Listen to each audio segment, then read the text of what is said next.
老公出轨女学生，我连夜划分财产，但拒不离婚。他不知要大祸临头了。我发现老公出轨了，小三是我的学生，但我却不声不响，依旧扮演为他洗手做羹汤的糟糠之妻。小三给他做羊排，回家后我就给他吃西瓜；小三给他吃脑花，我就给他煲参鸡汤；小三给他做田螺，我就给他炖甲鱼。食物相克，水火不容。后来等到他吃的脱发掉牙，内脏腐烂，来找我求救时，我却笑了。亲爱的，谁让你嘴馋，偷吃两家的饭呢？在我和苏哲婚姻的7年之痒，我发现他出轨了，对象竟然是我的学生。故事要从上个月说起。我任职的大学开设了一门营养师的选修课，作为学院里最有资历的教授，我成为这门课的主讲老师。学生中有一位大4的姑娘，名为江婉，年轻漂亮，冰雪聪明。大部分学生上课摸鱼的时代里，只有她认认真真的听课做笔记，我很喜欢她。不仅如此，江婉课后也经常追着我提问，嘴巴甜甜的叫我老师。舒月老师，我是和别人换才选上这堂课的，因为我男朋友嘴很挑剔，我选这门课就是为了他。想要抓住一个男人的心，就要抓住他的胃。我想要给他做营养又好吃的美食，我想要和他永远在一起。所以老师，我一定会努力修这门课的。每次看着他幸福无比，心心念念都是男朋友的场面，我总是会想起自己平淡的婚姻。我与老公苏哲是相亲认识，然后按部就班的恋爱结婚，但至今没有孩子。不愧是诅咒般的7年之痒，让我们的婚姻早已没有了激情，只剩下了君子之交淡如水。那一句话总结就是凑合过呗，还能离咋的？因此每当我看到江婉和男朋友煲电话粥时，心里都有些说不清的羡慕。真好啊，年轻人的爱情如胶似漆，轰轰烈烈。因此我时常分享一些营养食谱，教他怎么做菜会更加色香味俱全。江婉很是感激，他主动添加了我的微信，想要和我做朋友。我顺手点开他的朋友圈，秉持着一颗好奇心，想要看看被他这样喜欢的男朋友究竟是谁。下一秒却僵硬在了原地，不敢相信自己的眼睛。好奇心果然害死猫。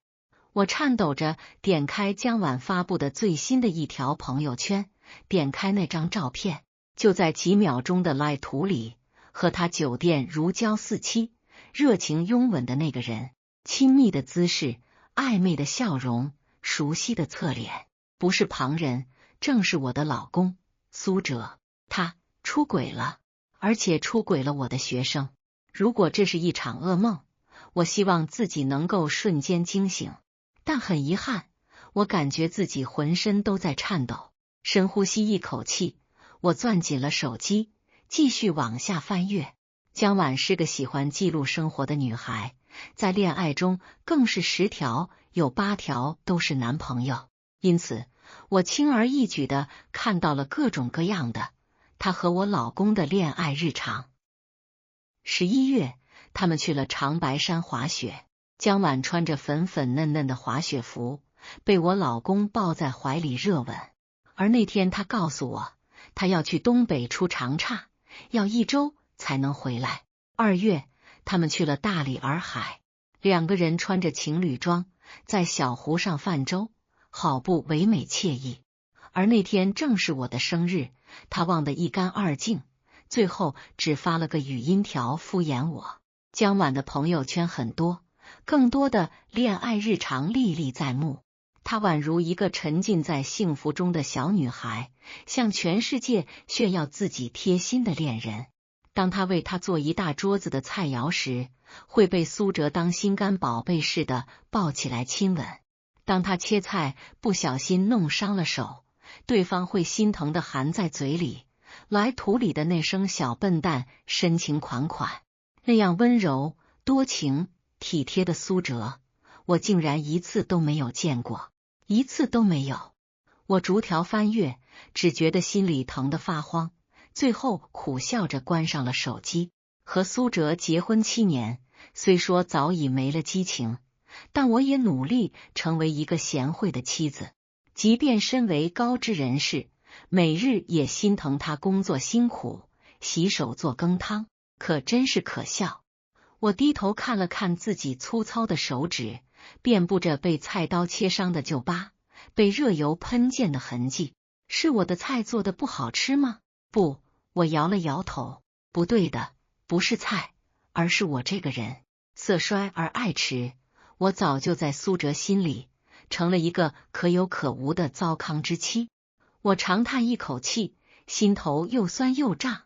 我想，他可能是快要碎掉了吧。今天他回来的很晚，一回家就看到我摸黑坐在沙发上。老婆，我今天虑所有应酬，手机没电，才没和你说。苏辙看我直愣愣坐在那，吓了一跳，而流利的说辞却仿佛早就编好。到底是真的工作，还是又去和江晚开房了？看着他清俊的身影，我扯出一抹苦笑，假意没闻到那股清新的洗发水味。相伴多年的丈夫出轨背叛，比起愤怒和惶恐，我竟然只觉得可悲。苏辙若寻到新欢，大可以与我谈离婚，凭借他律师的身份，简直轻而易举。明明两人可以体面的收场，却唱这一出瞒天过海，真龌龊，真恶心。如果不是江晚报了我的选修课，如果不是我加了他的微信，恐怕我就要一辈子被蒙在鼓里。我死死瞪着他的背影，眼睛红得恨不得滴出血来。为什么？为什么要骗我？要把我当傻子耍？吃我做的饭的时候，你到底在想谁？吃他做的饭的时候，你是不是觉得2个女人一起伺候你，得意的不行啊？似乎是察觉到我的目光，苏辙转过身，温和的看着我。怎么了，舒月？你是不是不舒服？看着他虚伪的样子，我恨不得马上变成一只老虎，来撕碎他虚伪的假面。但我知道自己要冷静，真要撕破脸打离婚的话，他是金牌律师，我一定会吃亏。我要做的是让他光着屁股滚蛋，一辈子都抬不起头来。于是我放柔了目光，装出一副惊魂未定的模样。没有啦，就是刚才做了噩梦，我梦见你出轨了，不要我了。听到出轨2个字，苏辙身子一僵，轻笑着安抚我。怎么会呢，老婆？梦啊，都是反的。我被他抱在怀里，恶心的鸡皮疙瘩都往外冒。是啊，梦都是反的，但不是你不要我，而是我决定不要你了。为了防止朋友圈被删除，我连夜截了图保存，不小心误触一个点赞，但即便我飞速撤回，还是被对面发现了。江晚的消息一条又一条蹦了出来。老师，你看我朋友圈啦，我男朋友帅不帅呀？你看到我做的饭了吗？是不是和你教的差不多？但好像总是差那么一点点，我有些不知道怎么办了。消息像雪片一样稀里哗啦的弹进了聊天框。看他这个样子，好像完全不知道我的存在，不知道自己是个第三者。抱着这样的想法，我试探性的问一句：你男朋友看上去比你大一些哦？对面很快回复：他比我大了10几岁呢，但是对我特别好的。他是个律师，从前工作很忙，也没时间谈恋爱，我有时候3、4天都见不到他。老师你放心，他是个好男人，不是坏人。江晚的最后一句话还附上了个可怜兮兮的表情。看这个样子，他真的完全不知道我的存在，不是知3当3，否则也不会来上我的课，向我讨教，那也太蠢了不是？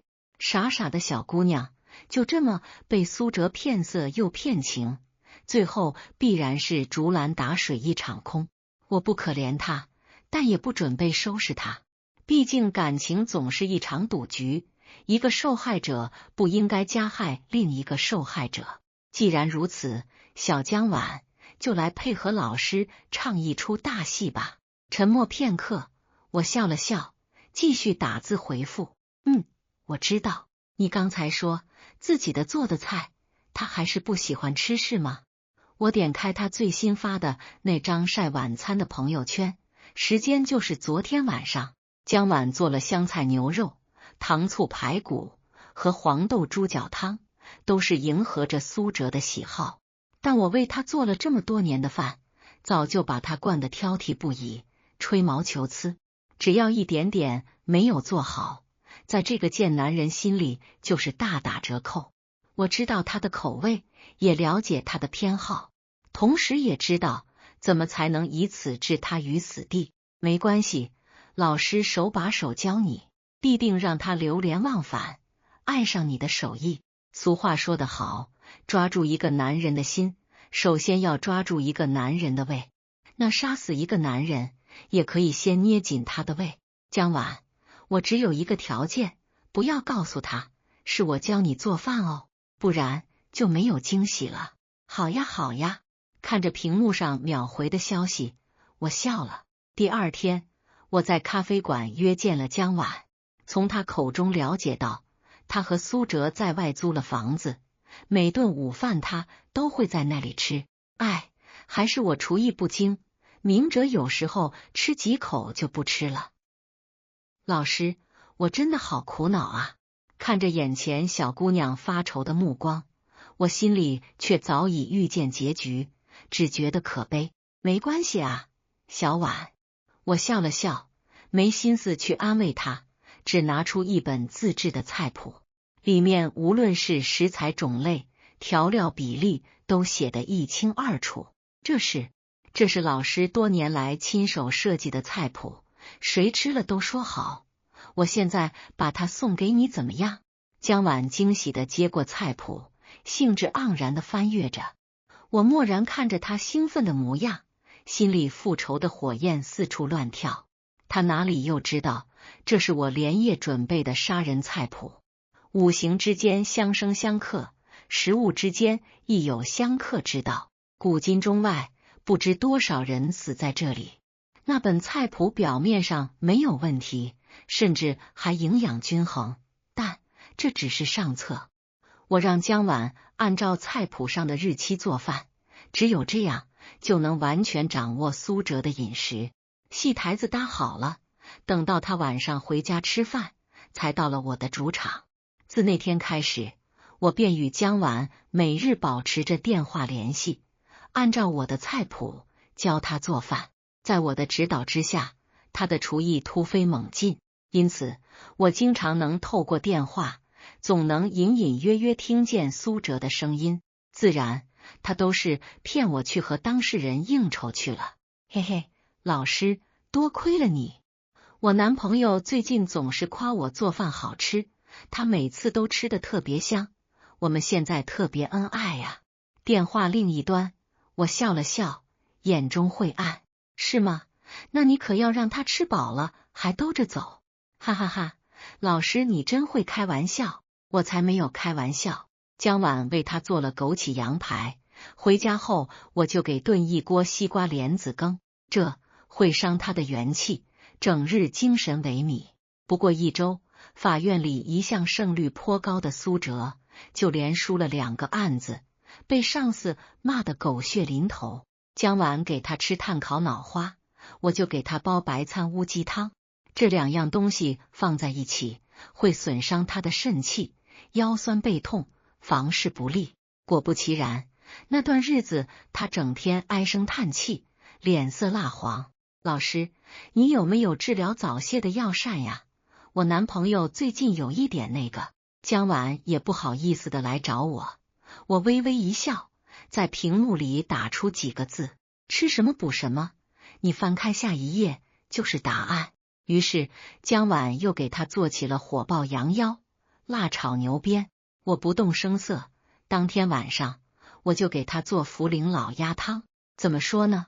两者搭配和伟哥的效果没啥区别，让他自以为自己很行，其实早就被榨干了。晚上他没精打采的回家吃饭，我看着苏哲臊眉搭眼的模样，内心冷笑，表面还是贤惠非常。老公呀，是不是最近办案子太累了？我贴心的从背后抱住他，然后端上一碗樱桃羹汤，这是我特意为你熬的，喝了能舒服一些。老婆对我真好。过几天有个特别重要的案子开庭，我先休息了。苏哲虚弱的叹了口气，拿起碗一口气喝了，便累得不行，回房睡了。特别重要的案子，我想起来是有个高官出轨被原配告了，他帮忙打官司来着。无论哪一方都是得罪不起的人啊。我则拿出手机给江晚发了短信，明天按照这个新菜谱给他做红烧鳝鱼补身子。好，我明天就给他做，正好明哲快要开庭了，应该吃点好的。看着对方已读的状态，我笑了笑。樱桃配鳝鱼，什么功效？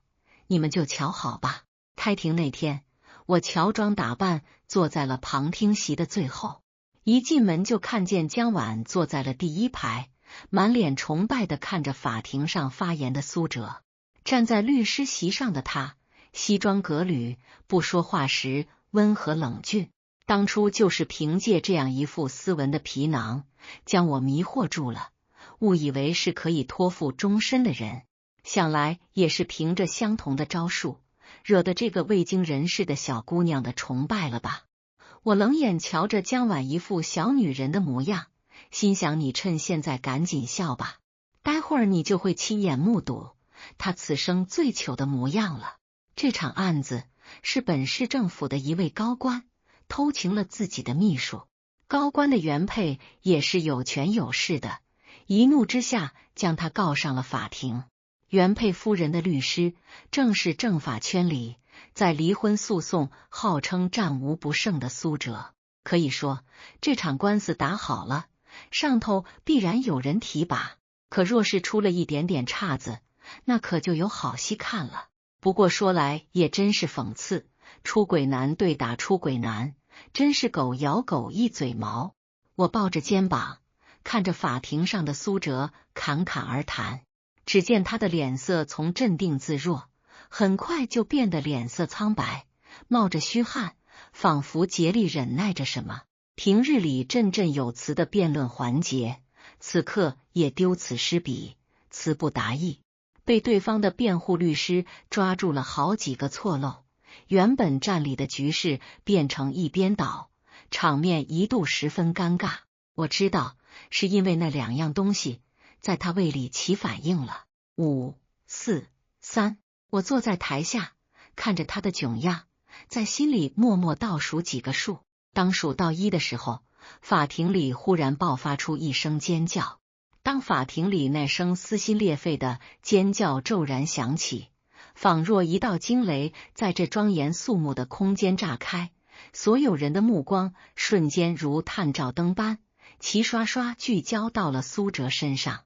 只见他面色惨白如纸，毫无血色，豆大的汗珠恰似断了线的珠子，不停地从额头滚落，在脸颊上划出一道道湿漉漉的痕迹。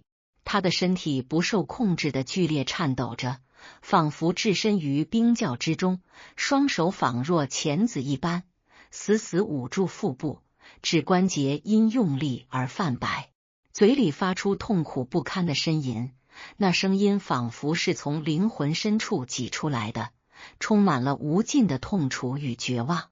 原本笔挺彰显着精英气质的西装，此刻已被汗水彻底浸透，紧紧地贴在他的身上，勾勒出他狼狈不堪的身形。往日的潇洒与自信早已荡然无存。江晚宛如被惊起的小鹿，惊慌失措地从座位上猛地站起来，双眼圆睁，满是恐惧与担忧。他的嘴唇微微颤抖，想要呼喊，却仿佛被什么哽住了喉咙，半晌才扯着嗓子大声呼喊着苏辙的名字，声音尖锐而凄厉，在法庭的四壁间回荡。他不顾一切的想要冲过去，却被法警那坚实的手臂拦住，如同被一道不可逾越的屏障阻挡住了脚步。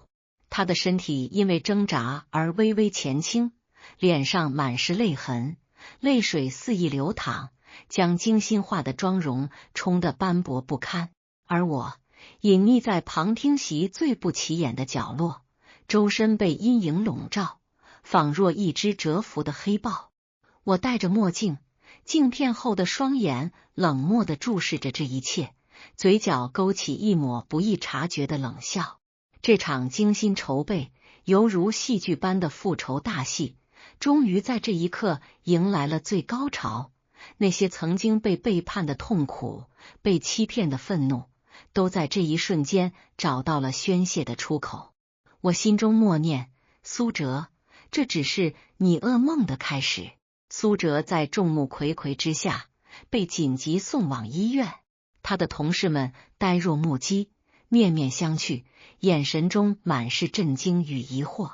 这场原本胜券在握，被他们寄予厚望的官司，因为苏辙的突然崩溃，瞬间变得扑朔迷离，仿若陷入了一团迷雾之中。而我趁着众人的注意力都集中在苏辙身上，悄然起身，仿若一只轻盈的猫，无声无息地离开了法庭。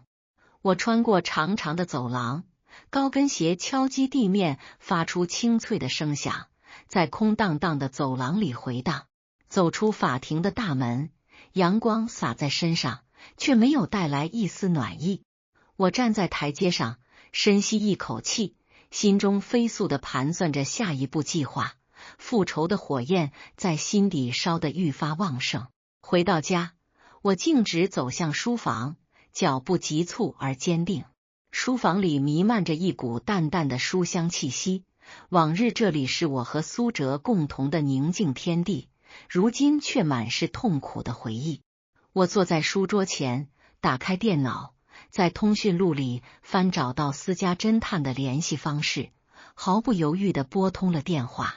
电话那头传来侦探沉稳的声音，我简洁明了地说道：继续深挖苏辙这些年在工作中的违规操作，我要最详细、最确凿的证据，每一个细节都不要放过。我知道，仅仅让他在法庭上出丑，让他身体遭受折磨，还远远不足以抵消他对我的伤害。我要让他身败名裂，让他为自己的所作所为付出最为惨痛的代价，在人生的泥沼中彻底沉沦。与此同时，医院的病房里，江婉宛如一尊雕塑，静静地守在苏辙的病床前。病房里弥漫着刺鼻的消毒水味，白色的墙壁和床单在灯光下显得格外冰冷。江婉的双眼布满血丝，紧紧盯着苏辙那苍白的脸庞，满心疑惑如同潮水般涌来。他怎么也想不明白，那个平日里生龙活虎、精力充沛的男朋友，怎么会突然病倒，而且病得如此蹊跷。他的目光不自觉地落在自己的手上，那双手因为这些天频繁做饭而变得粗糙了些。他突然想起这些天按照舒月老师给的菜谱做饭的场景，心中隐隐有了一丝不安，仿佛有一只无形的手在轻轻拨动着他的心弦。于是他拿起手机，手指微微颤抖地给舒月发了消息：老师，明哲突然病倒了，会不会是我做的饭有问题？他的眼神中充满了期待，期待着舒月老师能给他一个否定的答案，能驱散他心中的阴霾。我看着手机屏幕上江婉发来的消息，嘴角勾起一抹冷笑，手指在屏幕上快速敲击。怎么会呢？小婉，你别多想，可能是他最近工作压力太大了，你要好好照顾他，等他醒了，给他做点清淡的食物。发送完消息，我靠在椅子上，心中暗自思忖：江晚啊江晚，你不过是我复仇棋盘上的一颗棋子，如今这棋局才刚刚过半。江晚收到消息后，没有丝毫怀疑，他对舒月老师的信任如同磐石一般坚定。毕竟老师在营养学方面的权威地位，在他心中是不可动摇的。几天后，苏哲出院了，阳光洒在医院的走廊上，却没能照亮他灰暗的心情。他的身体虽然在药物的作用下有所恢复，但精神却仿佛被抽干了一般，变得萎靡不振。他走在回家的路上，脚步虚浮，每一步都显得无比沉重。一阵微风吹过，他下意识地抬手扶了扶头发，却惊恐地发现自己的头发开始大把脱落，掌心满是发丝。他瞪大了眼睛，满脸难以置信。回到家，他走进卫生间，对着镜子，看到自己憔悴的面容，牙齿也变得松动，轻轻一碰便隐隐作痛，吃稍微硬一点的东西都疼得他倒吸凉气。他感到一阵天旋地转，心中涌起一股强烈的不安。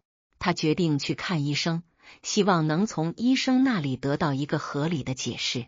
医院里，医生为他做了各项检查，各种仪器闪烁着冰冷的光芒。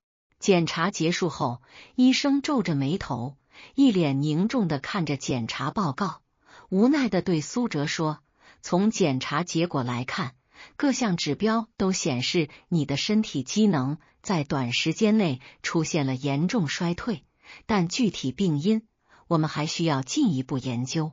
苏哲走出医院，心中充满了迷茫与恐惧，他的世界仿佛突然陷入了黑暗之中，找不到一丝光亮。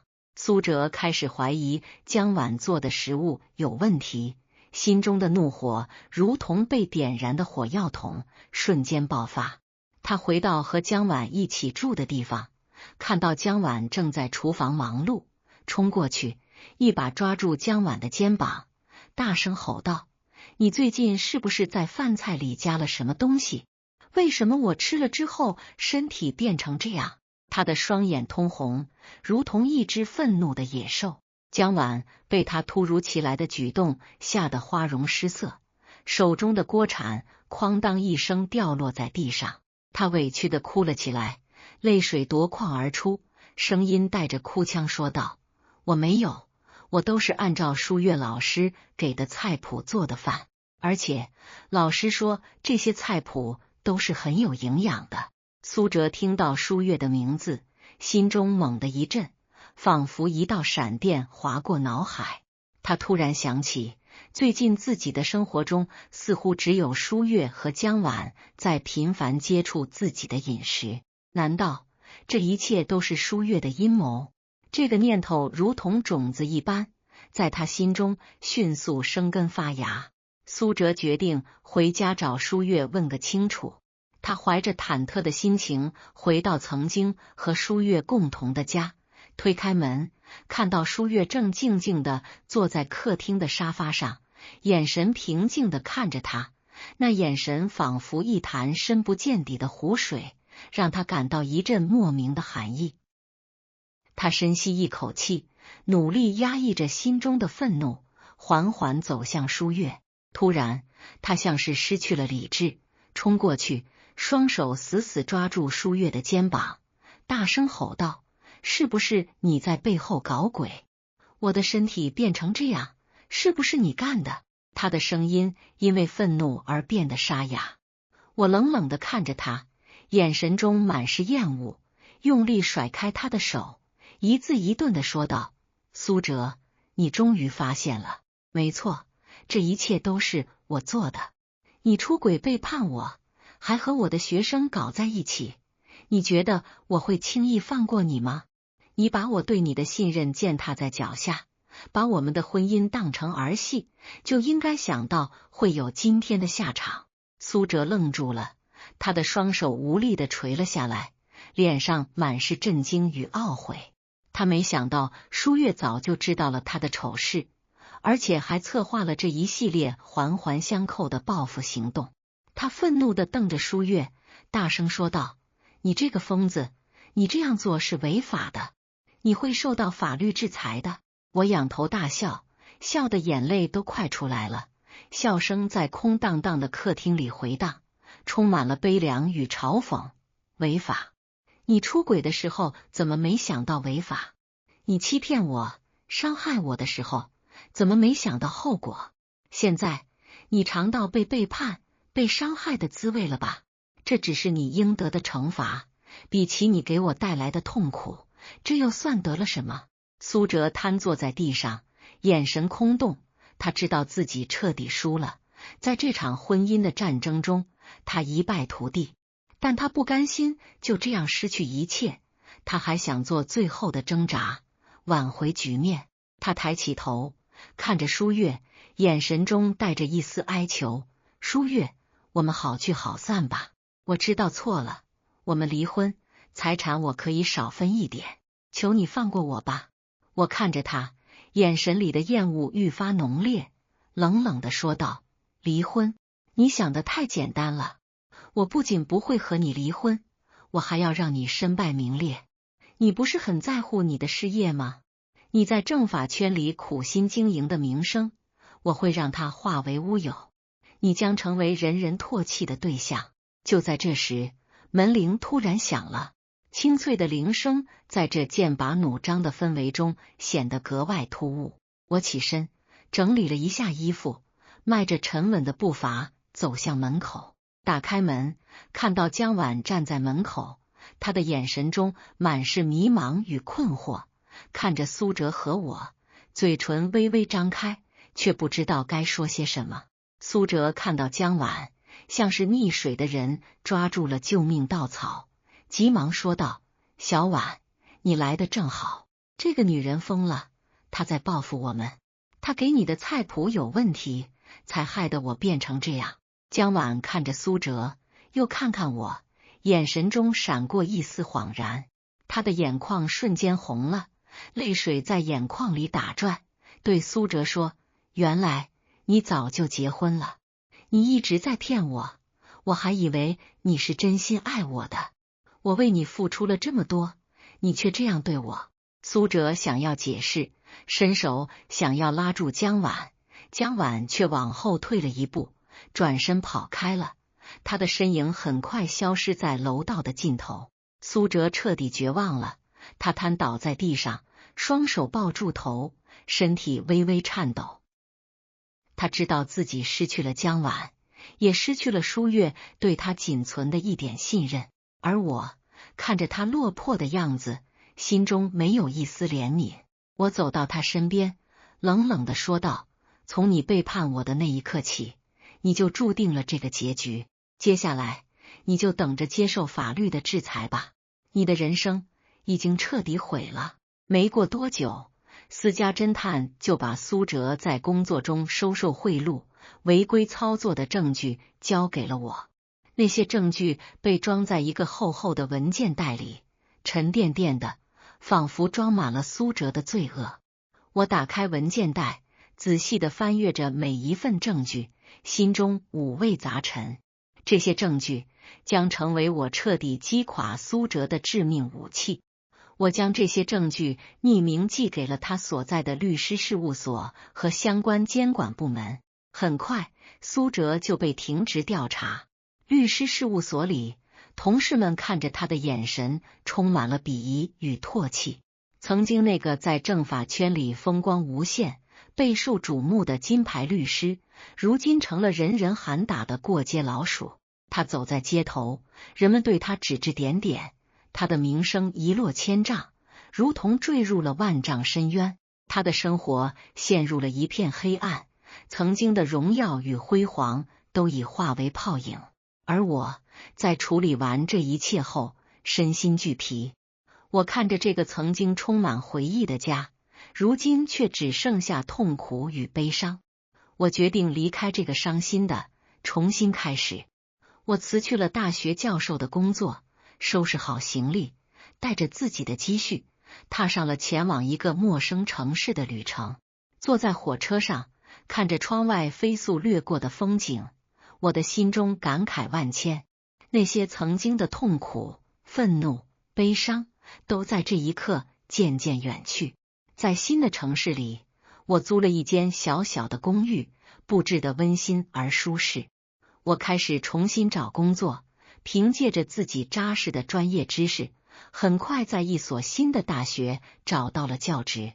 我全身心地投入到教学工作中，看着学生们充满求知欲的眼神，心中充满了满足。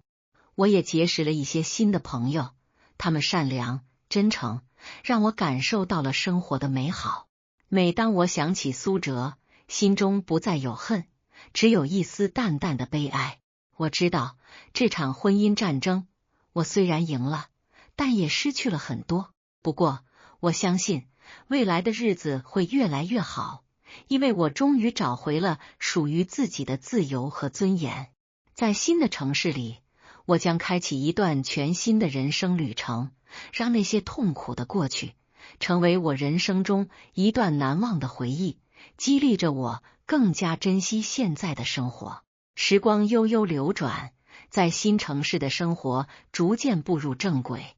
我本以为往昔的阴霾已被彻底抛诸脑后，可命运的齿轮却悄然再度转动。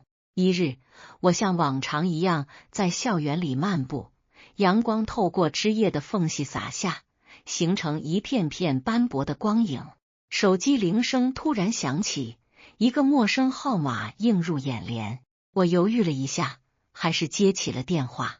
电话那头传来一个略显苍老的声音：“请问是舒月吗？我是苏哲的父亲。”我的心猛地一紧，握着手机的手不自觉地攥紧，脑海中瞬间浮现出苏哲那曾经熟悉却又无比令人厌恶的面容。苏哲的父亲声音低沉，带着一丝疲惫和无奈：“舒月啊，苏哲现在的情况很不好。自从他被停职，整个人就像丢了魂一样。他妈妈因为这事身体也垮了，整天以泪洗面。我知道他对不起你，可他毕竟是我们的儿子，我们实在不忍心看他这样沉沦下去。你能不能看在过去的情分上，放他一马，别再追究了？”我沉默片刻，心中五味杂陈，冷冷地回应道：“过去的情分，他背叛我的时候，可曾想过情分？现在你们来找我，太晚了。”说完，我挂断了电话，心中却泛起一阵涟漪，那些被深埋的回忆又开始蠢蠢欲动。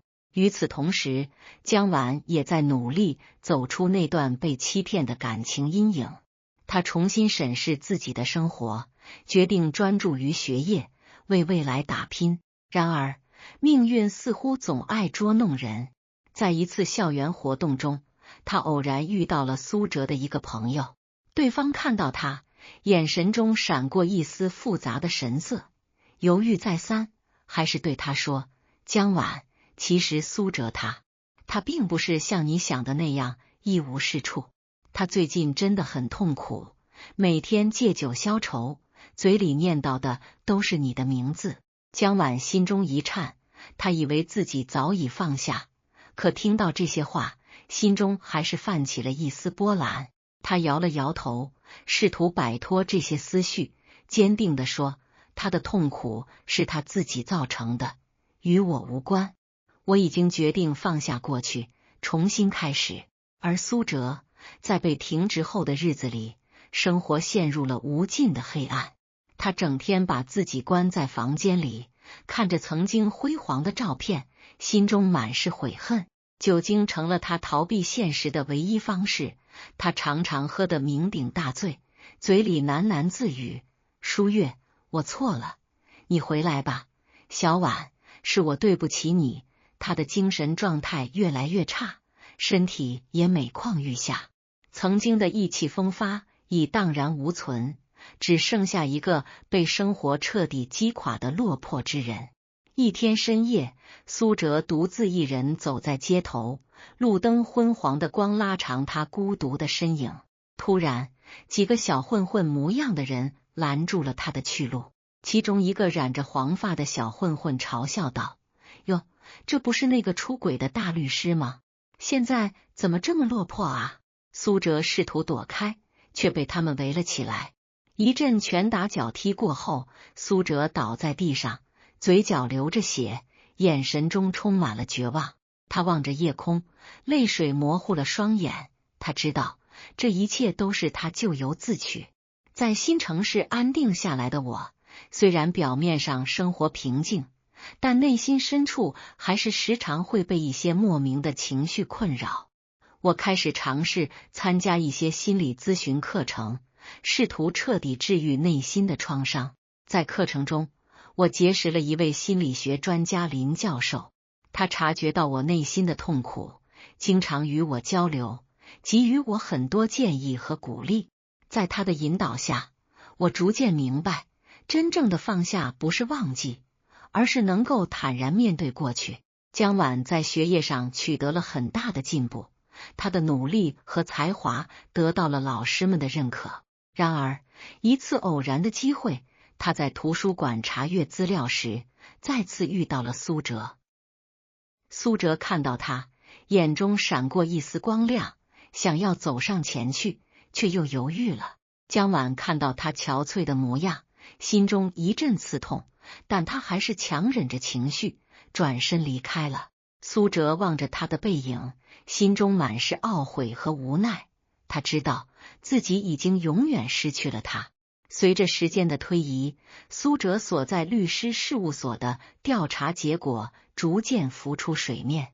他的违规行为被坐实，不仅面临着吊销律师执照的处罚，还可能面临法律的制裁。当这个消息传到他耳中时，他彻底崩溃了。他坐在昏暗的房间里，眼神空洞，心中充满了对未来的恐惧。他终于意识到，自己的贪婪和背叛不仅毁掉了家庭，也毁掉了自己的事业和人生。而我，在经历了内心的挣扎和自我疗愈后，终于真正的放下了过去。我开始积极参加各种社交活动，拓展自己的生活圈子。在一次学术交流会上，我结识了一位风趣幽默、才华横溢的学者陈宇。我们相谈甚欢，他的出现仿佛为我的生活注入了一股新的活力。我们开始频繁的约会，一起看电影、散步，探讨学术问题。在他的陪伴下，我感受到了久违的快乐和温暖，心中的伤口也在慢慢愈合。江晚在毕业后，凭借着优异的成绩进入了一家知名企业工作。他在工作中表现出色，很快就得到了晋升的机会。在事业蒸蒸日上的同时，他也遇到了一个真心爱他的人。对方是他的同事，善良踏实，他们相互扶持，共同为未来努力奋斗。江晚终于从那段痛苦的感情中走了出来，迎来了属于自己的幸福。苏哲在经历了一系列打击后，终于决定重新审视自己的人生。